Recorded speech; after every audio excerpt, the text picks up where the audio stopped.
Americans around the world took time out today to salute our veterans, and Jay Cohn had an opportunity to sit down with 3 World War II veterans, and tonight he shares their stories with us. Jay?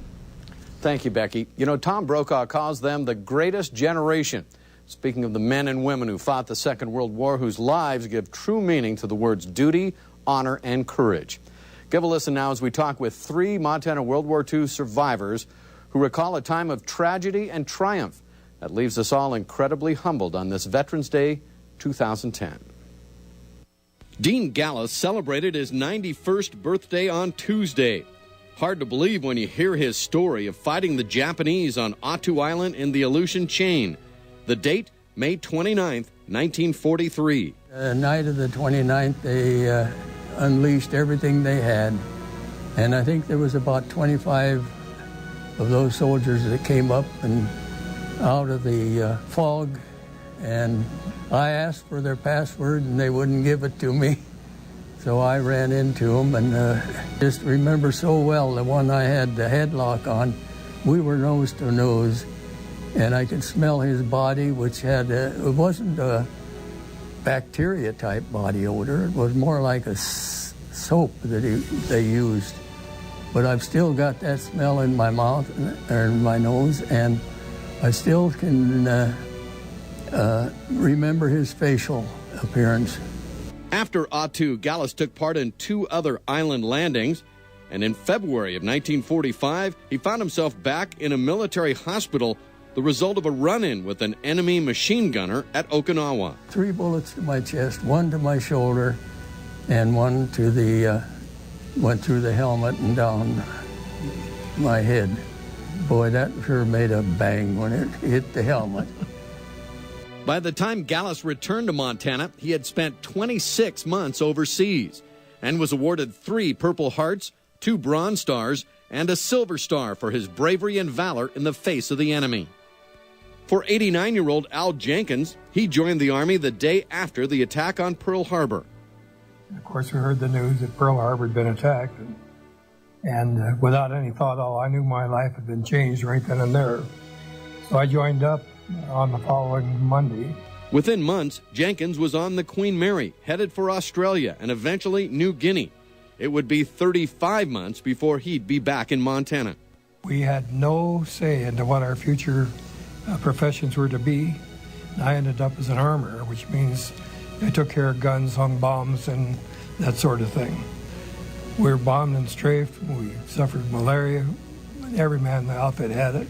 One thing I do remember, that we always had the flag up over our camp. That was my only connection to the country that I belonged to. And I still feel a real strong feeling towards the flag.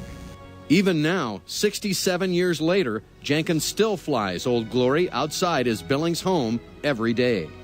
Don Jones was just 17 when he signed on with the Navy in 1944. Soon he was on the crew of the USS Yorktown, helping to bring soldiers back home. We operated what they call the magic carpet. They took all the planes off and welded bunks 4 high on the hangar deck, and we brought soldiers back.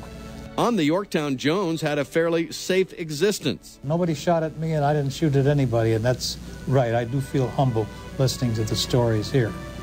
But he recalls the sacrifices that all Americans were enduring to support the war effort. Gasoline was rationed. Everybody got an A stamp, which allowed you 4 gallons a week.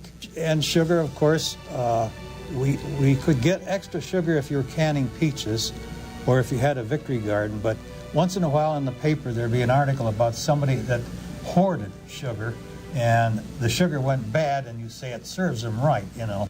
And it was the incredible war effort at home that these World War II veterans say basically won the war for the U.S. Overnight, our country went from a peaceful nation to one on complete war footing. Ford Motor Company turned out planes by the thousands. Willow Run produced the B-24 bomber, one right after another. We actually overwhelmed our enemies with the material goods that we were able to produce. On this Veterans Day, Gallus, Jenkins, and Jones recall many of their friends and war buddies who weren't as fortunate. Many died in the war. Most of the others have since passed away. why was I allowed to return?